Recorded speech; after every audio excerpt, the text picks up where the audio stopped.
Mammography का एक इतना बड़ा मिथ है, दो चीज़ें, एक तो ये कि उसमें रेडिएशन बहुत है और दूसरा कि वो पेनफुल बहुत है। ये दोनों ही चीज़ें गलत हैं। ओवेरियन कैंसर अनफॉर्चुनेटली एक ऐसा कैंसर है जो बहुत जल्दी फैलता है, जिसको कंट्रोल में लाना बहुत मुश्किल होता है। जब से पीरियड शुरू हुए हैं, that period is called menarche और गायनेकोलॉजिकल एज फर्स्ट 2 years। उसके अंदर पीरियड ऊपर नीचे होते हैं। जितना वजन ज्यादा है उतना पीसीओडी के चांसेस हैं। विमेन हेल्थ एक ऐसी चीज है जिसको हम सब इग्नोर करते हैं। टीनेज से लेके एडोलेसेंट से लेकर कॉलेज क्या और प्रेगनेंसीज क्या, सब चीजें ना कोई गाइडलाइंस है इंडिया में, ना कोई बताता है कि आपको क्या क्या चीजें करनी चाहिए, क्या नहीं करनी चाहिए। नमस्कार, मैं हूं मणि और आप देख रहे हैं द न्यू इंडियंस। आज हमारे साथ एक बहुत ही जानी मानी डुअल डिग्री होल्डर डॉक्टर क्लॉसी सब्रवाल मैम हैं। She is a radiologist and has a fellowship in gynaecology. So first of all ma'am, welcome to our show. Thank you so much, आपने हमारे लिए टाइम निकाला and you are here. Ma'am, सबसे पहले मैं आपसे फर्स्ट क्वेश्चन या पहली बात ही ये करना चाहूँगी कि इंडिया में जो ओवरऑल वुमेन्स की हेल्थ है वो बहुत इम्पॉर्टेंट है और वो कहीं ना कहीं सबसे बड़ा टॉपिक है जो इग्नोर होता है। इस पे आप क्या अपना स्टैंड लेना चाहेंगे? Thank you so much. मैं बहुत ही अपने आप को खुशकिस्मत समझती हूँ जब मेरे से विमेन हेल्थ के रिलेटेड कोई बात होती है।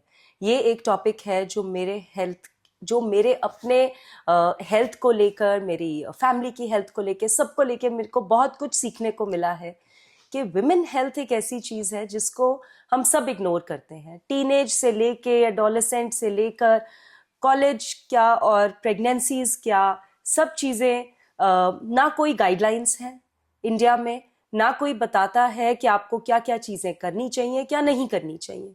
तो हर एक डेकेड एक लेडी की लाइफ के अंदर बहुत इंपॉर्टेंट है। तो वो हमें टेस्ट से लेके, वैक्सीनेशन से लेके, खाने से लेके, अपने हर चीज़ का हमें ध्यान रखना है, and that is only in our hands. हम स्टार्टिंग विथ टीनेजर्स, अगर हम टीन्स की बात करें तो गर्ल्स में हम बहुत सारी प्रॉब्लम्स देखते हैं, which is general lifestyle issues, या उन चीज़ों के बारे में हमें स्कूल में भी इतना अच्छा सिखाया नहीं जाता। So ma'am, what do you have to say about PCOS and PCOD which are very common in teenagers these days? उनकी लाइफस्टाइल के ऊपर इतना वो इश्यूज आ गए हैं कि व्हाट शुड बी डन। कुछ ऐसी चीज़ें बताइए जिससे टीनेजर्स जो मेंटेन करके अपनी हेल्थ को बेटर कर सके। बहुत ही एक इम्पॉर्टेंट एस्पेक्ट जो है टीनेज लाइफ का, वो दो चीज़ें सबसे ज़्यादा इम्पॉर्टेंट है। एक, उनको अवेयरनेस होनी, दूसरा उनको ये कॉन्फिडेंस होना कि उनको कोई समझ रहा है और उनकी बात कोई सुन रहा है। सो सबसे पहली बात है अवेयरनेस होनी। पीसीओडी, पीसीओएस, पीसीओएम, इसको जिस मर्जी नाम से बोल लीजिए, पॉलीसिस्टिक ओवेरियन डिजीज एक बहुत ही कॉमन कंडीशन है, लेकिन कोई डरने वाली बात नहीं है। इसका इतना बड़ा एक हवा बना देते हैं जैसे पता नहीं क्या हो गया है।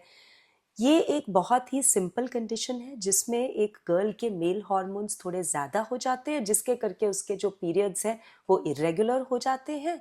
लेकिन उसको डायग्नोस करना सही तरीके से बहुत इम्पॉर्टेंट है।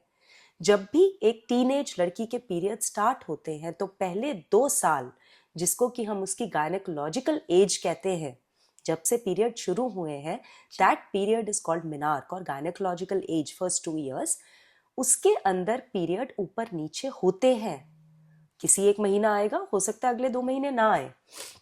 पीरियड्स के अंदर दर्द भी बहुत हो सकती है। जब तक ये चीजें 1-2 महीना ऊपर नीचे हो रहा है, it's absolutely fine, there is nothing. उसके बारे में बिल्कुल नहीं डरना है, बिल्कुल नहीं घबराना है। हाँ, अगर आपके पीरियड शुरू हुए 2 साल से ऊपर हो चुके हैं, फिर आपको टेस्ट करवाना चाहिए। और एक बेसिक टेस्ट होता है आपके, जब पीरियड स्टार्ट होते हैं दूसरे से चौथे दिन के बीच में एक अल्ट्रासाउंड होता है। आपका पेट से अल्ट्रासाउंड करते हैं, जिसको ट्रांस एब्डोमिनल अल्ट्रासाउंड कहते हैं, और उसके साथ में पीसीओडी के ब्लड टेस्ट होते हैं। ये एक लाइफस्टाइल डिजीज क्यों कहा जाता है? क्योंकि जितना हम अपनी ओबेसिटी को कंट्रोल में नहीं रखेंगे, हम अपने वजन को कंट्रोल में नहीं रखेंगे, हम अपनी खान पीन का ध्यान नहीं रखेंगे, उससे एक साइकिल बन जाता है।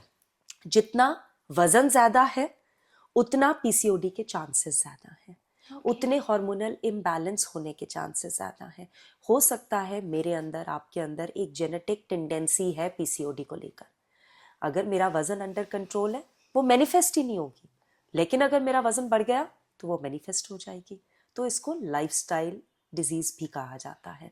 अगर आप अपना वज़न अंडर कंट्रोल रखेंगे तो पीसीओडी के हार्मोन्स भी अंडर कंट्रोल रहेंगे, आपको कोई मेडिसिन की ज़रूरत नहीं रहेगी। So it is very important कि टीनेज गर्ल्स को हम पीसीओडी के लिए अवेयर करें कि पहले 2 साल पीरियड्स के स्टार्ट होने में पीसीओडी को नहीं सोचना, उसके बाद हम उसको डायग्नोस करें प्रॉपरली। और अगर अगर 6-6 महीने पीरियड्स नहीं आ रहे हैं, 4-4 महीने नहीं आ रहे, then of course there is a problem. फिर आप चेकअप के लिए आए, फिर आपके टेस्ट होंगे, उसमें से हम उसको डायग्नोस करते हैं। राइट मैम, इसके साथ हम एक और चीज़ देखते हैं आजकल, विच इज़ एसटीडीज, जो काफ़ी बढ़ गई हैं पिछले कुछ सालों में। तो उस पे जैसे हमारा जो हमने बोला कि स्कूल्स भी सेक्सुअल एजुकेशन नहीं देते हैं, तो उन एसटीडीज का वुमेन की हेल्थ पे क्या इम्पैक्ट पड़ता है? देखिए, सेक्सुअली ट्रांसमिटेड डिजीजेस जो एसटीडीज या सेक्सुअली ट्रांसमिटेड इन्फेक्शंस, एसटीआईज, दोनों एक ही चीज़ होती हैं। ये एक बहुत ही इम्पॉर्टेंट टॉपिक है जो कि हर स्कूल के अंदर एडोलेसेंट गर्ल्स को ज़रूर बताना चाहिए। जब पीरियड स्टार्ट होते हैं आजकल तो मिडिल स्कूल से शुरू हो जाते हैं, 6, 7, 8, 9 ऑनवर्ड्स। Yeah. जब भी हो रहे हैं 11 साल, 10 साल, 11 साल की लड़कियों से, तब से उन्हें बताना है कि बेटा ये मेल ऑर्गन्स होते हैं, ये फीमेल्स होते हैं। इस तरीके से सेक्सुअली ट्रांसमिटेड डिजीजेस जो है वो इंटीमेट कॉन्टैक्ट से आती हैं। उनको अवॉइड करने के लिए क्या क्या चीज़ें करनी चाहिए? Safe sexual practices, condoms use करना, सेफ सेक्सुअल प्रैक्टिसेस करना, डरना नहीं है अगर कोई प्रॉब्लम हो जाए तो।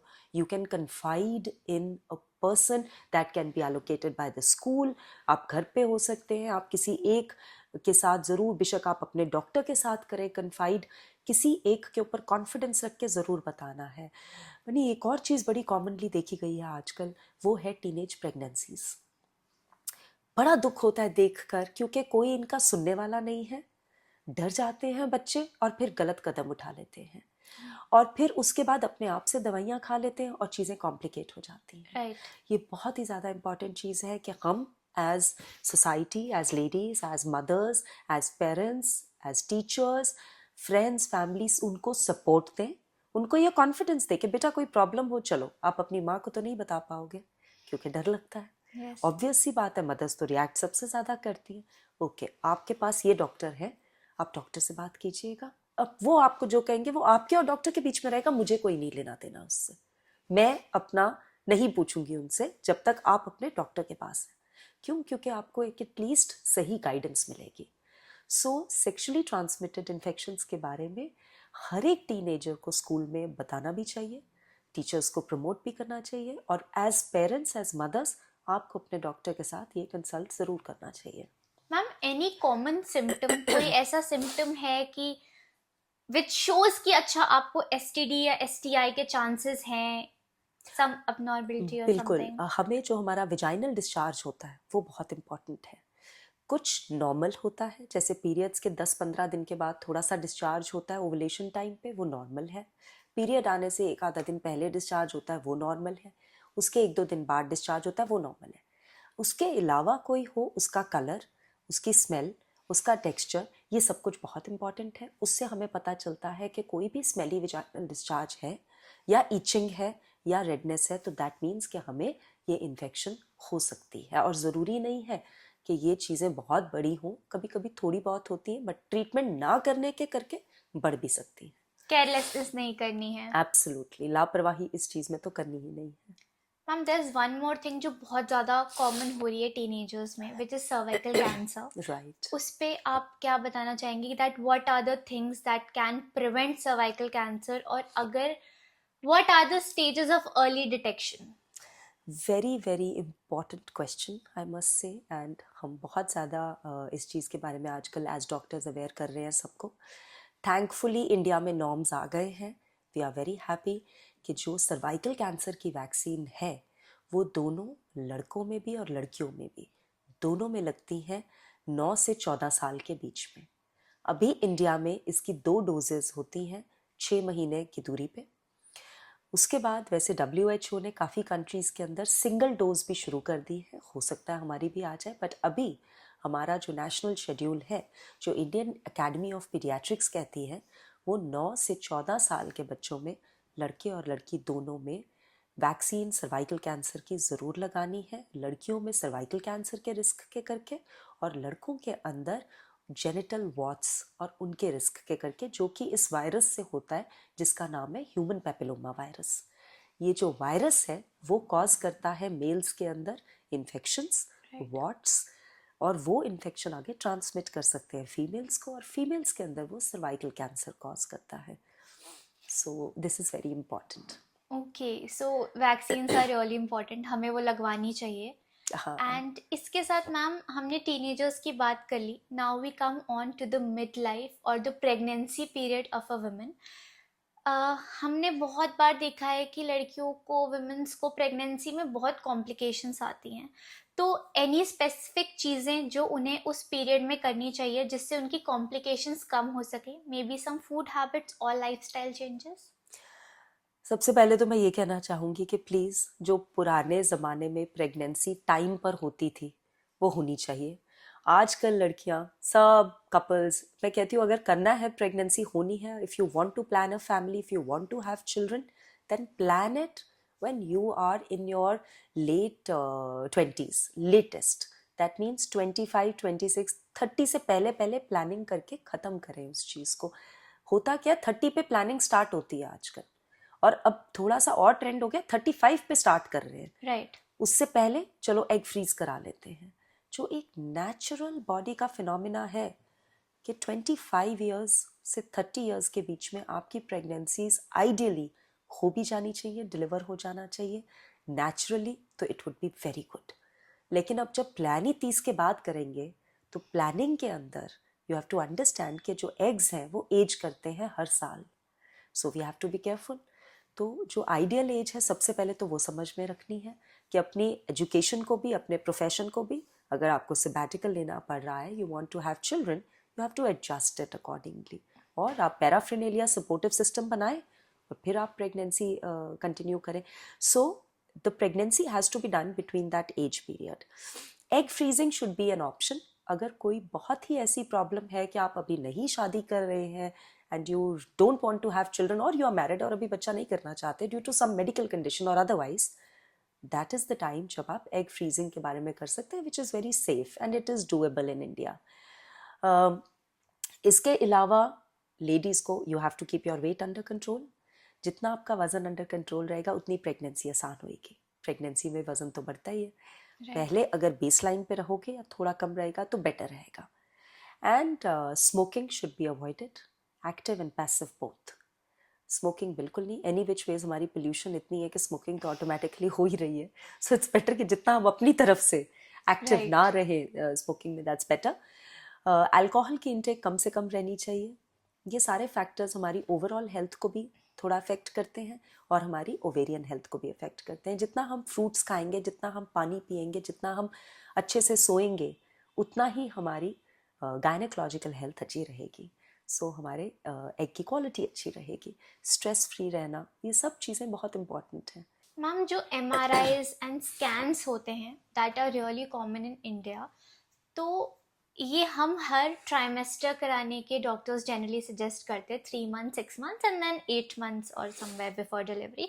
सो is it safe for the baby? क्योंकि कहीं पे कभी कभी ये चीज़ें सामने आती हैं that they are after all radiations, right? So is it safe for the baby? और अगर हमें कराने चाहिए तो हमें कितने ऑफन वो कराने चाहिए? पहले तो ये कन्फ्यूजन दूर करते हैं कि रेडिएशन क्या होती है। एज अ रेडियोलॉजिस्ट मैं आपको ये चीज़ कॉन्फिडेंस के साथ बता सकती हूँ, मेडिकल रिसर्च के साथ बता सकती हूँ, उसकी बैकग्राउंड के साथ, कि जो रेडिएशन हम यूज़ करते हैं रेडियोलॉजी में, इमेजिंग में, वो 3 अलग अलग तरीके की रेडिएशंस होती हैं। एक होते हैं एक्सरेज, एक होते हैं अल्ट्रासाउंड रेज, और एक होती है मैग्नेटिक रेज। जो एक्सरेज होते हैं वो हार्मफुल होते हैं प्रेगनेंसी में, अगर एक लिमिट के ऊपर दिए जाएं तब, बट हम जनरली अवॉइड करने की कोशिश करते हैं कि प्रेग्नेंट लेडीज में हम एक्सरेज ना करें। सीटी स्कैन के अंदर भी एक्सरेज ही होते हैं, तो हम सीटी स्कैन भी अवॉइड करते हैं, अनलेस कोई बहुत ही ऐसी कंडीशन है जिसमें करना पड़ रहा है। राइट। फिर आ जाते हैं अल्ट्रासाउंड। अल्ट्रासाउंड साउंड वेव्स होती हैं, वो बिल्कुल सेफ होती हैं, वो कोई रेस हार्मफुल नहीं होती हैं। जितने मर्जी अल्ट्रासाउंड्स करवाइए, जितने मर्जी अपने बेबी को देखिए आप, उसकी वेलबींग देखिए, आप कॉन्फिडेंस रहेंगे, आपके डॉक्टर्स कॉन्फिडेंस रहेंगे। और ये एक प्रेगनेंसी को आगे प्लान करने के लिए, चलने के लिए बहुत इम्पॉर्टेंट है। फिर आ जाती है एमआरआई। एमआरआई के अंदर मैग्नेटिक रेज होते हैं, वो भी बच्चे के लिए बिल्कुल सेफ़ है, मदर के लिए सेफ़ है, वो भी कोई हार्मफुल रेडिएशन नहीं होती है। उसका यूज़ हम सिर्फ तब करते हैं अगर हमें कोई ऐसी प्रॉब्लम है बच्चे में, जैसे बच्चों की अगर स्पाइन के अंदर कोई प्रॉब्लम आती है अल्ट्रासाउंड में, या ब्रेन के अंदर आती है या कुछ ऐसा, और जो कि हमें नहीं पिक हो रही अल्ट्रासाउंड पे, तो हम फिर फीटल एमआरआई के लिए भी भेजते हैं, बिकॉज वो बिल्कुल सेफ़ है।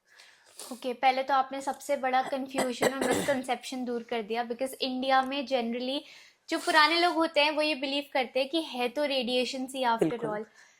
इसी के साथ मैम आफ्टर डिलीवरी पीरियड जो होता है वो भी वुमेन्स के लिए काफ़ी ज़्यादा एक डिप्रेशन लेकर आता है, या जिसको हम पोस्टपार्टम डिप्रेशन भी बोलते हैं, जहाँ पे वो उतना अच्छा फील नहीं करते हैं, दे आर इरिटेटेड, उनको नहीं अच्छा लगता, दे हैव मूड स्विंग्स। तो उसकी वजह से उनकी फैमिलीज में भी कभी कभी इश्यूज आते हैं, क्योंकि Absolutely. लोग वो समझते नहीं है that why is she behaving like that. तो उस पे आप क्या कहना चाहोगे? देखिए, जब तक आप प्रेग्नेंट होते हैं तब तो वो हार्मोन्स आपका ग्लो भी रखते हैं, आपके बाल, आपका स्किन, आपका सब कुछ बड़ा टॉप पे रहता है। जैसे ही डिलीवरी होती है आपकी बॉडी में से वो हार्मोन्स कम होते हैं, आप ब्रेस्ट फीडिंग कराते हैं, आप एग्जॉस्टेड रहते हैं, बच्चे के साथ रात भी जागनी पड़ती है, ना दिन का पता ना सोने का पता, वेट भी आपका बड़ा होता है। ये सब चीज़ें लेकर एक क्यूमुलेटिव इफेक्ट कर सकती हैं, जिसको हम कहते हैं पोस्टपार्टम डिप्रेशन। ये रियल चीज़ है, इसमें ऐसा नहीं है कि कोई लेडी एक नाटक कर रही है या ड्रामा कर रही है। It's not like that. हम सबको ये समझना चाहिए कि एक रियल एग्जिस्टिंग चीज़ है, उसके लिए फैमिली सपोर्ट बहुत ज़रूरी है। और जब मैं कहती हूँ फैमिली सपोर्ट, तो सबसे ज़्यादा ज़रूरी सपोर्ट है, और ये 18 साल की शादी के एक्सपीरियंस से बता रही हूँ, एक हस्बैंड की सपोर्ट। अगर आपका हस्बैंड आपके साथ खड़ा है और वो आपको सपोर्ट कर रहा है, तो आपको किसी भी चीज़ की ज़रूरत नहीं है, then you can conquer the world. So husbands की सपोर्ट बहुत ज़रूरी है। रात भर जागे, बांट के ड्यूटी जागे। मेरे हस्बैंड भी डॉक्टर हैं। जब हमारा बच्चा छोटा था 12 साल पहले, तो आधा टाइम वो रात को जागते थे, आधा टाइम मैं जागती थी। दोनों डॉक्टर हैं, बांट के करते थे हर चीज़। तो फीडिंग मैं कराती थी, डायपर वो चेंज करते थे, खाना मैं खिलाती थी, बर्प वो देते थे। इससे क्या होता है कि आपका एक बॉन्डिंग बनती है बच्चे के साथ, और साथ साथ में आपकी ड्यूटीज़ और रिस्पॉन्सिबिलिटीज़ बढ़ जाती है। So this is a good way of doing it. तो इसी के साथ हमारे सामने एक और चीज़ आती है which is breast feeding in women. तो क्या वो भी उनकी हेल्थ को अफेक्ट करती है कहीं ना कहीं, अगर उनका अच्छे से ख्याल ना रखा जाए तो? एब्सोल्युटली, जैसे ही स्ट्रेस बढ़ेगा वैसे ही ब्रेस्ट मिल्क खत्म हो जाएगा। ब्रेस्ट फीडिंग के पीछे जो हार्मोन होता है ऑक्सीटोसिन, वो तब सिक्रीट होता है जब बच्चा आपकी गोदी में आता है, बच्चा माँ के साथ बॉन्ड करता है, माँ के ब्रेन को ये सेंसेशंस आती हैं और वहाँ से हार्मोन सिक्रीट होते हैं कि अब आपने ब्रेस्ट मिल्क देना है, क्योंकि आपका बेबी आपके साथ है। अगर वो चीज़ स्ट्रेस में आएगी तो ब्रेस्ट मिल्क नहीं आएगा, which is the most nutritive thing for the child. So first 6 months has to be breastfeeding and the family has to support it. ज़्यादा खाना खिलाने की ज़रूरत नहीं है मदर को, लेकिन जो उसका दिल है वो खाएं, पानी ज़रूर पिएं। पानी की इनटेक और नींद बहुत इम्पॉर्टेंट है फॉर ब्रेस्ट फीडिंग। मैम, क्या ऐसी कोई वैक्सीनेशंस भी होती हैं फॉर वुमेन और आफ्टर प्रेगनेंसी मदर्स के लिए, जो उनकी हेल्थ को थोड़ा सा बेटर करे या उनको डिजीज से इम्यून करे? देखिए, प्रेगनेंसी हमारी ख़त्म हो गई, अब हमारी हेल्थ आगे बढ़ रही है, हमें पता है, हमें अपने बच्चों को तो वैक्सीन्स लगवाते हैं। That is the best time कि हम अपने हेल्थ को भी देखना शुरू करें। क्यों? क्योंकि आपने हॉस्पिटल तो जाना ही है बच्चे को दिखाने। हर 2 महीने में, 3 महीने में, 4 महीने में आपके सारी की सारी वैक्सीन्स बच्चे की लगती हैं। उसी टाइम पे आप जाके अपना भी वैक्सीन्स करवाइए, अपनी भी टेस्टिंग कराइए। तो हम आ जाते हैं एक एरा में जिसको हम कहते हैं 40 के बाद। Now life takes a turn at 40। So वो नॉटी एंड 40 वाले तो हम हैं नहीं लेडीज़। हम लेडीज़, इंडियन लेडीज़ हैं, हम और ज़्यादा इग्नोरेंट हो जाते हैं 40 के बाद। हमें लगता है ओ गॉड, अब तो बच्चे की तरफ देखना है, अब तो घर वालों की तरफ देखना है, अब तो और अपने आप को भूल जाए।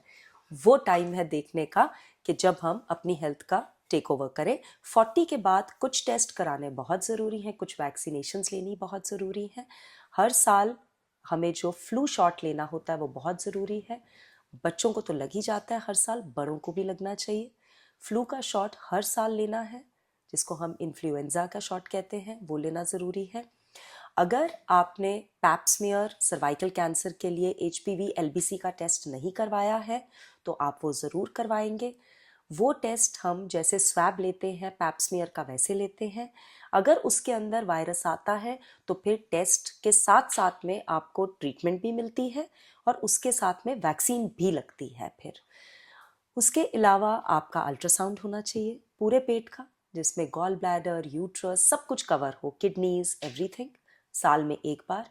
ब्रेस्ट के लिए, क्योंकि ब्रेस्ट कैंसर सबसे ज़्यादा इग्नोर्ड है हमारी कंट्री के अंदर और जब तक डायग्नोसिस होता है वो ऑलरेडी बहुत एडवांस्ड स्टेज में चला जाता है। I have lost some very good friends and family that I feel terrible कि क्यों नहीं इंडिया में डायग्नोज होती ये चीज़ें टाइम पर, क्योंकि लेडीज़ आती ही नहीं है ना मैमोग्राफी के लिए आती है। मैमोग्राफी का एक इतना बड़ा मिथ है, दो चीज़ें, एक तो ये कि उसमें रेडिएशन बहुत है और दूसरा कि वो पेनफुल बहुत है। ये दोनों ही चीज़ें गलत हैं। मैमोग्राफी पेनफुल नहीं है।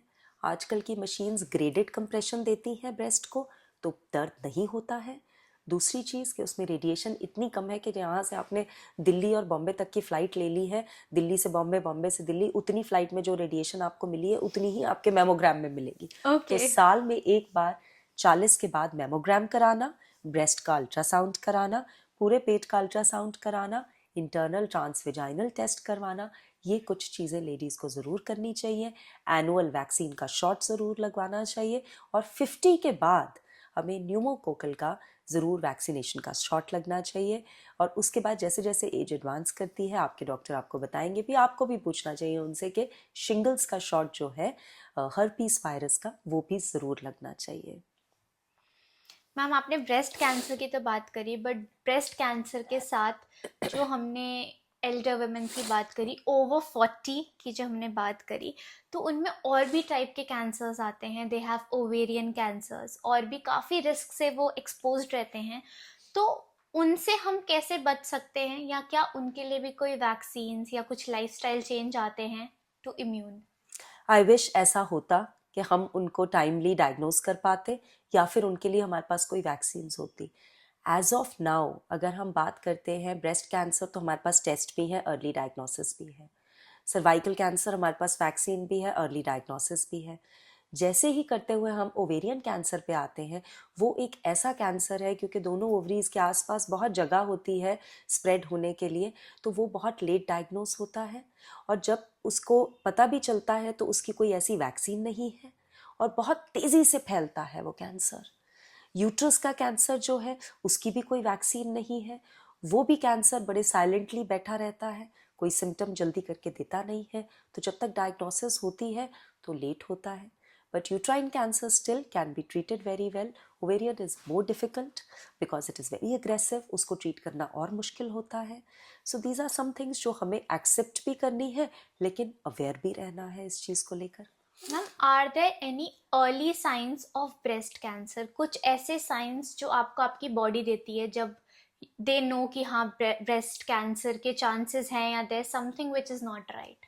सी, ब्रेस्ट कैंसर के लिए अगर आपको कोई भी लंप फील होता है या आपको लगता है कि कोई डिस्कलरेशन है, या जो आप सेल्फ ब्रेस्ट एग्जामिनेशन हर महीने करेंगे, फर्स्ट जैसे आपके पीरियड स्टार्ट होते हैं उस हफ्ते में आपने ब्रेस्ट सेल्फ एग्जामिनेशन करना है। सो आज पीरियड स्टार्ट हुए तीसरे चौथे दिन से लेके उस हफ्ते में ब्रेस्ट एग्जामिनेशन कीजिएगा। अगर आप हर महीने करेंगे तो आपको पता चल जाएगा कि हाँ लास्ट मंथ तो ऐसा नहीं था, आप कुछ डिफरेंट लग रहा है, then you must go to your doctor and get it checked. So 40 से पहले ब्रेस्ट का अल्ट्रासाउंड होता है, 40 के बाद मैमोग्राफी होती है। कुछ केसेस के अंदर हम मैमोग्राफी जल्दी भी करते हैं जिनको कि हाई रिस्क होता है, अगर फैमिली हिस्ट्री है या कुछ पेशेंट को फील हुआ है या डॉक्टर को ऑन एग्जामिनेशन फील हुआ है तो। मैम, हमने इतने सारे कैंसर्स या डिजीज़ की बात करी, तो इनमें से सबसे ज़्यादा डेंजरस कौन सी चीज़ होती है जो आपकी लाइफ भी ले सकती है, जिसके सबसे ज़्यादा चांसेस होते हैं कि वो आपकी लाइफ एंड कर सके? देखिए, कैंसर एक ऐसी चीज़ है जो किसी भी तरीके का हो तो वो जानलेवा होता है, तभी हम सब डरते हैं उससे। कैंसर नाम ही ऐसा है, लेकिन जितनी जल्दी डायग्नोस हो उसकी ट्रीटमेंट उतनी बेटर है। ब्रेस्ट कैंसर हो या यूट्राइन कैंसर हो या फिर सर्वाइकल कैंसर हो, ये 3 कैंसर्स ऐसे हैं जिनकी अर्ली डिटेक्शन पता चल जाए तो ट्रीटमेंट आसान है। ओवेरियन कैंसर अनफॉर्चुनेटली एक ऐसा कैंसर है जो बहुत जल्दी फैलता है, जिसको कंट्रोल में लाना बहुत मुश्किल होता है।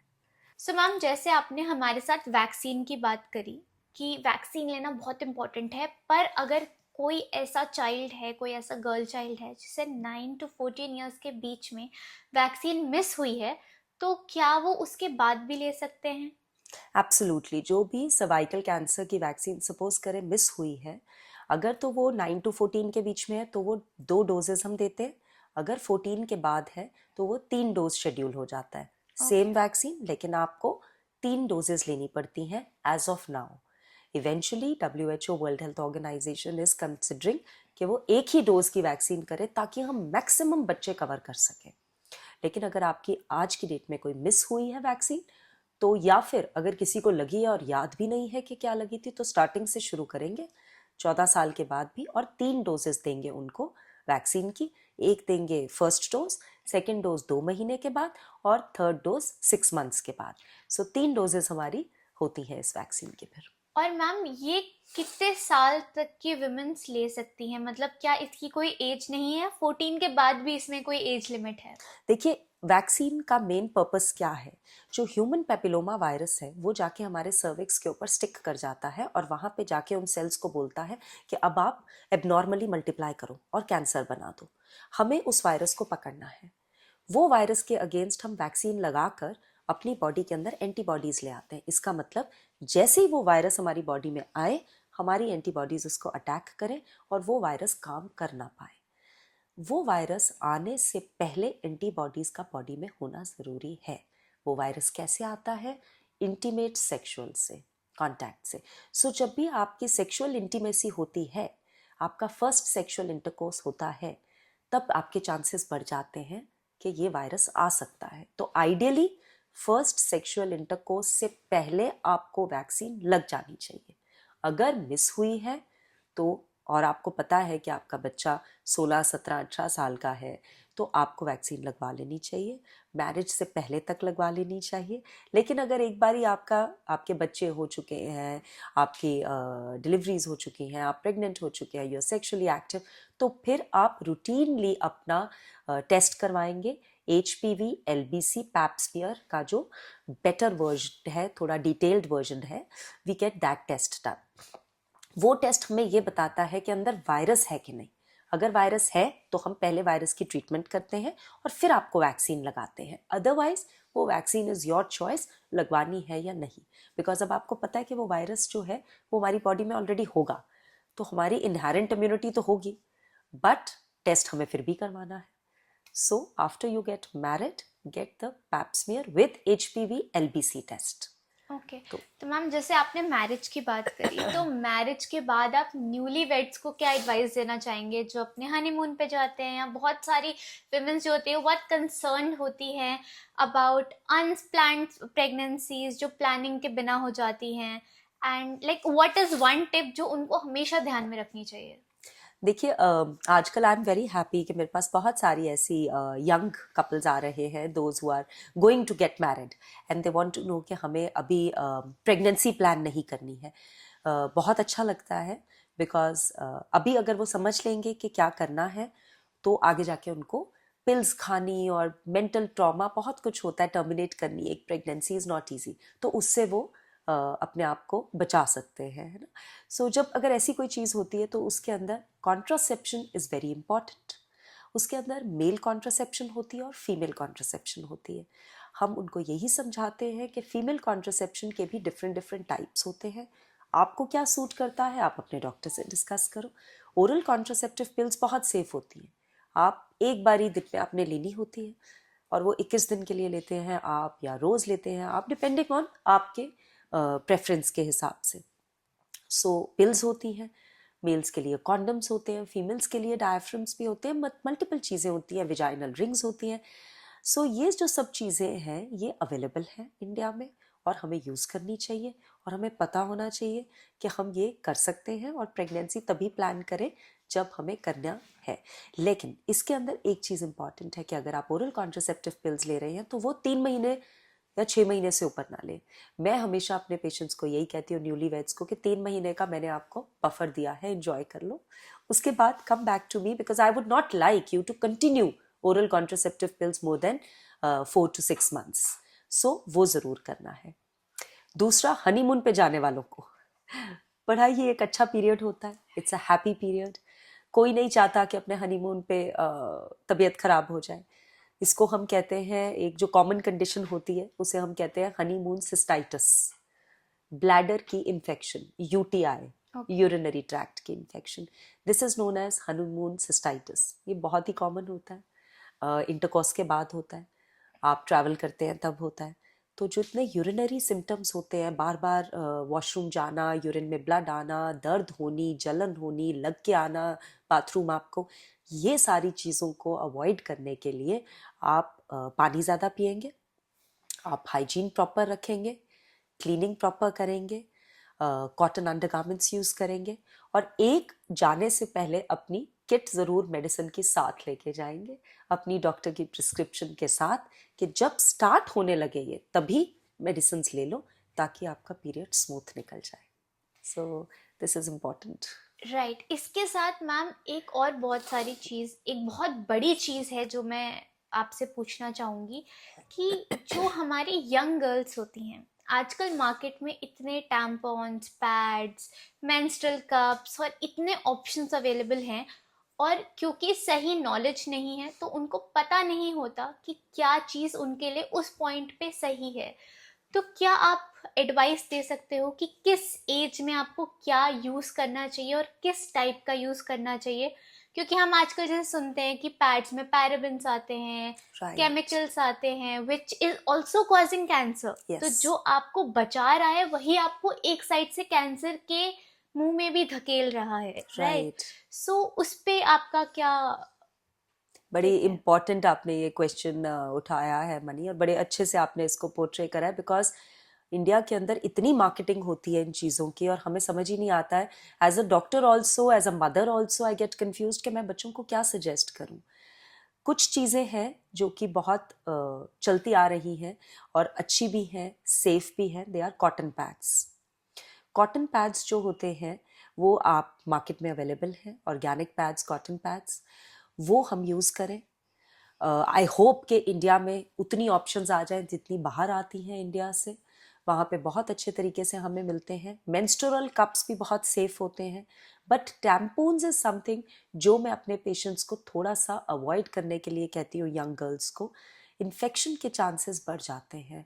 लड़कियां टैम्पून्स लगा के सोच लेती हैं अब तो इसको बदलने की ज़रूरत ही नहीं है, टैम्पून लगाया बाद में देखेंगे। कभी कभी टैम्पून निकलता नहीं है, अटक भी जाता है, कभी कभी अंदर इन्फेक्शन कर देता है। So avoid tampons unless it is required. अगर पूल में जाना है, कहीं जाना है, तो yes you would need it थोड़ी देर के लिए, but otherwise cotton pads are the best. Menstrual cups are good. You should use it in all ages. Absolutely, there is nothing like that. And different flows के हिसाब से आते हैं। जो ज़रूरी चीज़ ये है कि इनको आपको चेंज करना ज़्यादा फ्रीक्वेंटली है। अगर आपका पैड आधा या 1/4 या 2 ड्रॉप से भी भरा है लेकिन 4 घंटे हो गए, 3 से 4 घंटे, you have to change it. Okay. So you must change it, not keep waiting कि जब पैड फुली नहीं हुआ तो मैं उसको चेंज क्यों करूं। So this is important. Hygiene maintain करना is very important. Absolutely. So ma'am, आपने इतने अच्छे से हर चीज़ एक्सप्लेन करी। आई फील ये जो सारी चीज़ें हैं ये वुमेन ऑफ ऑल एजेस को बहुत ज़्यादा समझ में आएंगी और शायद वो अपनी हेल्थ पे थोड़ा बेटर ध्यान दे पाएँ। शायद टीनेजर्स थोड़े और प्रिकॉशनरी मेजर्स ले पाएँ और शायद उनकी हेल्थ बेटर हो पाए। So thank you so much ma'am हमारे साथ जुड़ने के लिए। आपने टाइम निकाला, हमारे साथ जुड़ी आप। Thank you so much for that. Thank you for inviting me. मेरे को बहुत अच्छा लगता है जब आपके जैसी ब्यूटीफुल गर्ल्स आती हैं और हमसे क्वेश्चंस पूछती हैं और ये अवेयरनेस स्प्रेड करती हैं, बिकॉज अगर एक लेडी ही नहीं करेगी ये तो कौन करेगा। हमें तो अपने लिए खुद ही बोलना है और खुद ही करना है और एक दूसरे को सपोर्ट करनी है। This is very very important and thank you so much. Thank you so much. हमें फॉलो, शेयर व लाइक करना न भूलें और लेटेस्ट न्यूज अपडेट्स के लिए नोटिफिकेशन जरूर जरूर ऑन कर लें